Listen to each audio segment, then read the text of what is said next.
नमस्कार बंधुरा तोमरा सबाई केमन आछो। आशा करी खूब भालो आछो और आमिও खूब भालो आछि। तो देखो आमी सकाल सकाल नतून आरेकटी भिडियो निये चले एलाम। तो चलो आज के ब्रेकफास्टेर जोन्नोई आर कि तैरी करछि।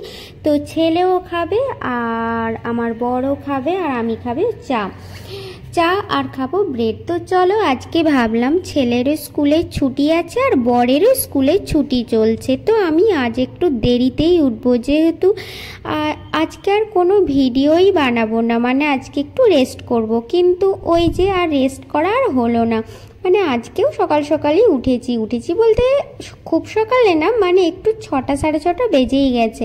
যদিও একটু ঘুমোতাম যেহেতু কাকিমা আর কি এসেছিলেন সকাল সকাল ফুল তুলতে, তো খুবই ঠকঠক করছিলেন অতিথি বলে। তো কাকিমার ডাক শুনেই আর কি তাড়াহুড়ো করে উঠে চলে গেলাম। তো দেখছি কাকিমা এসেছেন ফুল তুলতে, তো কি করব তখন আমি তাড়াহুড়ো করে কোথায় চাবি আছে কোথায় কি আর কি তাড়াহুড়ো করে কি দরজা খুলতে গেলাম। যেহেতু কাকিমার রাস্তা ধারে কি খুব জোরে জোরে ডাক দিচ্ছিল, তো মানে আমার নিজেকে কেমনই লাগছিল আর যদি ভাবে এখনো এরা ঘুমাচ্ছে নাকি রে, আর কাকিমার ফুল নিতে চলে এসছে, ওটাই আর কি খুবই খারাপ লাগছিল। তখন ভাবছি যে মা খুবই দেরি হয়ে গেল কি, তাহলে কাকিমা যে ফুল নিতে এলো, কাকিমা এমনিতেই একটু আসে মোটামুটি ৭টা সাড়ে ৭টার দিকে, আজকে দেখছি খুবই তাড়াতাড়ি আর কি কাকিমা চলে এসেছিলেন ফুল নিতে। তো আমি কি করলাম তারপরে তাড়াহুড়ো করে চাবি টাবি নিয়ে আর কি দরজা খুলতে চলে গেলাম। যদিও কাকিমা যখন দরজা ঠকঠক করছিলেন ভিডিও করতে পারিনি, যেহেতু আমি কোথায় চাবি আছে কি সেই হিসেবে আর কি দরজা খুলতে গেলাম। তো যাই হোক এইদিকে দেখো কাকিমা তো এসেছিলেন, সেটা তো ভিডিও দেখাবোই। এইদিকে কাকিমা যাই হোক তাড়াতাড়ি এসেছিলেন বলেই আমার কিন্তু ভিডিও আর কি করা হলো, মানে সকাল সকাল ওঠা হলো।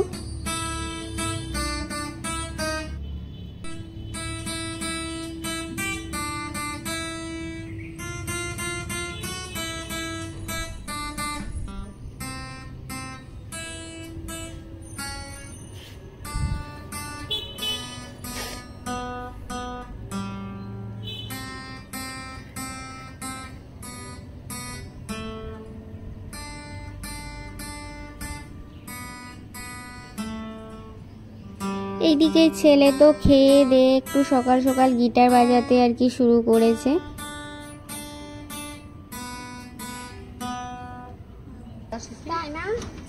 কালকে শ্যাম্পু করেছিলাম তো মনে হয় অল্প পড়েছি দিয়ে হয়তো একটুও নেই। দেখো তুমি, হ্যাঁ তাহলে পড়তে কাল ভুলে গেছি। আয়না দিয়ে মুখ দেখুনি নাকি? না দেখা হয়নি, ওই আর কি দেখছো একটুও নেই। হ্যাঁ তাই তো দেখছি।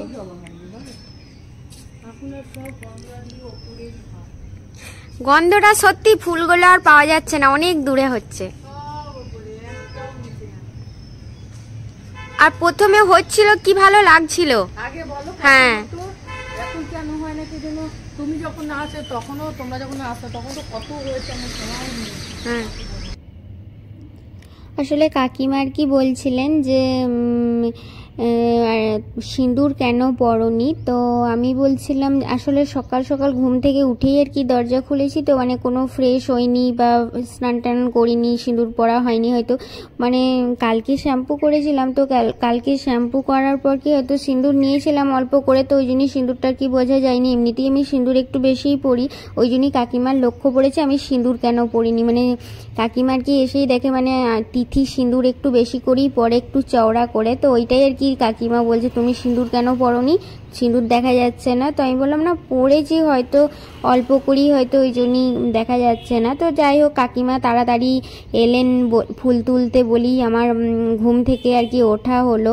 সত্যি কথা ঘুম থেকে বলি দেরিতে উঠবো, কিন্তু যত দেরি করে উঠি না কেন কাজ করতে কিন্তু খুবই দেরি হয়ে যায়। কিন্তু যত তাড়াতাড়ি কাজ হয়ে যায়, মানে সকাল সকাল ওঠা হয়, যত তাড়াতাড়ি রান্না বান্না হয়ে যায়, কাজ সেরে নেওয়া হয়, ভিডিও করা হয়, তো মনে হয় না বেশ ঠিকঠাক হলো। তো ওই আর কি, কিন্তু ঘুম থেকে ওঠা কিন্তু সকাল সকাল কিন্তু ভালো, এইদিকে স্বাস্থ্যের পক্ষেও ভালো, আর এইদিকে কাজও অনেক হয়ে যায়, আর কিছুই মনে হয় না। যেহেতু ভিডিও করতে হয়, তো শর্টস ভিডিওর জন্য ডান্স করতে হয়, ওই জন্যই আর কি আমার সকাল সকাল উঠতে হয়। সকাল সকাল নয়, মানে মোটামুটি আমি 4:30-4টের দিকেই উঠি। এইদিকে দেখো আমি মুড়ি ঘন্ট রান্না করব। তো বর বলছে তুমি অনেকদিন মুড়ি ঘন্ট করিনি, তা হঠাৎ করে আজকে করলাম কি মুড়ি ঘন্ট। এইদিকে দেখো মুড়োগুলো, মানে মাছের মুড়োগুলো আর কি ভেজে রেখেছি। তো ভেজে রাখার পর আমি কি করলাম, তেলটা গরম হতে দিলাম। তেলটা গরম হতে দেওয়ার পর এলাচি, লবঙ্গ, দারুচিনি, তেজপাতা, শুকনো লঙ্কার ফোড়ন দিয়ে ভালো করে তেলটাকে গরম করে আলুগুলো একটু লাল লাল করে আর কি ভেজে নিলাম। তো লাল লাল করে ভেজে নেওয়ার পর আমি কি করলাম, এটাকে মাছের মাথা দিয়ে ভালো করে নাড়িয়ে চাড়িয়ে একটু রান্না করলাম। দেখো আমি কিন্তু না বিয়ের আগে কোনোদিনই রান্না করতে জানতাম না। আসলে আমার মা আমাকে কোনো কাজই শেখায়নি, শুধু রান্না করা না, কোনো কাজই শেখায়নি। আসলে আমি যখন বাপের বাড়িতে থাকতাম তো তখন মা বাবা আমাকে কিচ্ছু কাজ করতে দিত না, আমি কিচ্ছুই পারতাম না। আমার রান্না শেখা বলতে, আমি যে বাড়িতে ভাড়া থাকতাম, মানে বাঙালদের বাড়িতে, তো সেই কাকিমারাই আমাকে আর কি রান্না বান্না কাজ সমস্ত সব কিছুই শিখিয়েছে। আসলে তখন ভাড়া থাকতাম বর্ধমানে, মানে একটি রুম নিয়েই থাকতাম, বিশেষ কোনো বড় সড়ো বাড়ি বা বড় রুম নিয়ে থাকতাম না। আমাদের একটি রুম ছিল আর আর কি ডাইনিং ছিল ছোট্ট মতো, ওই ডাইনিংয়ের মধ্যেই রান্না করতাম। তো কাকিমারা উপরতলায় থাকতেন, আমরা নিচেতে থাকতাম ভাড়া। তো ওই কাকিমারা আর কি আসতেন, মানে আমার সবে সবে নতুন বিয়ে হয়েছিল বলে আসতো, গল্প করতো, খুব ভালো লাগতো এবং কাজ কিছু পারতাম না। তো ওই কাকিমারাই আমাকে হাতে ধরে রান্না শিখিয়েছেন। রান্নার হাতে খড়ি বলতে আমার কাকিমার কাছেই আর কি, মানে ওই যে বাড়িতে ভাড়া থাকতাম ওই বাঙালদের বাড়িতে, তো ওই কাকিমারাই পুরো রান্না শিখিয়েছেন, কাজ শিখিয়েছেন। মানে আমি কোনো যে রান্না বিয়ের পর আমি শ্বশুর বাড়িতে গিয়ে রান্না শিখেছি শাশুড়ি মায়ের কাছে বা শাশুড়ি মায়ের কাছ থেকে রান্না শিখেছি তা কিন্তু নয়।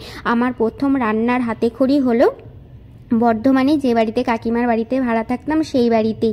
এইদিকে দেখো আতপ চালগুলো লাল লাল করে আমি ঘি দিয়ে ভেজে নিলাম। এইটাই চালটাই আমি আর কি তুলে রাখবো। তো দেখো তারপরে ওই কাকিমারা কিন্তু কথা কিন্তু খুবই মনে পড়ে কাকিমাদের কথা। আসলে ওখানে ভাড়া থাকতাম, ওই কাকিমারা আমাকে কাজ শিখিয়েছিলেন, বলে দিতেন এইভাবে রান্না করতে হবে, এইভাবে কাজ করতে হবে, সংসারটা পুরো গুছিয়ে রাখতে হবে। তো আমি কিছুই করতে পারতাম না, তখন বয়সটাও খুবই অল্প ছিল। তো ওই কাকিমাদের কথা আমার মনে পড়ে, যে যে রান্নাগুলো করি সেই কাকিমাদের কথাই মনে পড়ে যায়। আসলে আমি ঘটি বাড়িদের মেয়ে, কিন্তু ঘটি বাড়ির মেয়ে হলে কি হবে, আমার বান্নার ধরন হচ্ছে পুরো ওই বাঙালদের বাড়ির মতনই।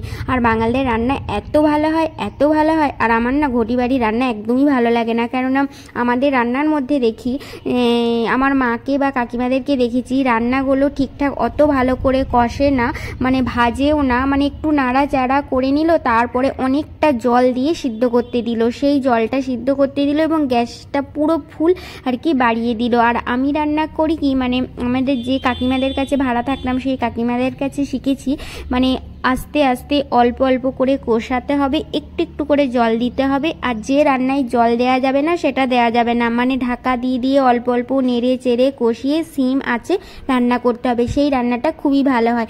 তো সেইভাবেই আমি কিন্তু রান্না করি, আর ওই কাকিমাদের মতনই আমি পুরো রান্না শিখেছি। আর ওই রান্নাগুলো কিন্তু খুবই ভালো হয়।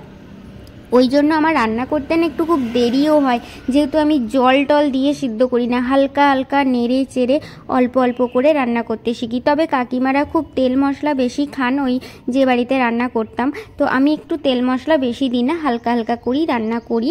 তবে যেটা যেমন পরিমাণ মশলা বা তেল সেটাই দিই, খুব বেশিও না খুব কমও না। তো চলো আজকের মতো টাটা।